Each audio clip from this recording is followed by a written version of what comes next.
बेळगावात सीपेड ग्राउंडवर पहिल्यांदाच अपोलो सर्कसचे थाटामाटात उद्घाटन करण्यात आले। यावेळी उत्तरचे आमदार आसिफ उर्फ राजू सेठ यांच्या हस्ते दीप प्रज्वलन करून फीत कापून सर्कसला शुभारंभ करण्यात आला।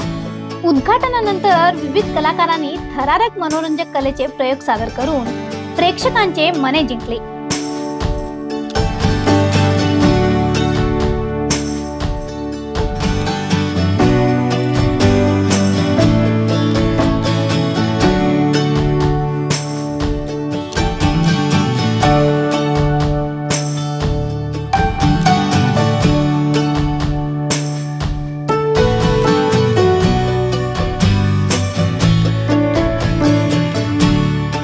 सर्कस मध्ये 100हून अधिक कलाकार सहभागी होऊन आपल्या कलेचे दर्शन घडवणार आहेत। अपोलो सर्कसचे प्रयोग दररोज दुपारी 1 वाजता, संध्याकाळी 4 वाजता आणि रात्री 7 वाजता होणार आहेत। हा सर्कस 40 दिवस चालणार असून बेळगावकरांसाठी उत्तम मनोरंजन ठरणार आहे।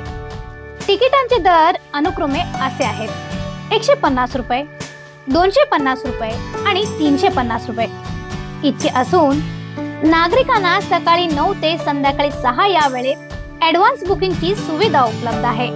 येणाऱ्या सणासुदीच्या काळात बेळगावकरांना अपोलो सर्कस हे खास आकर्षण ठरणार आहे। Bureau report, voice of Fenugram, Belgaum.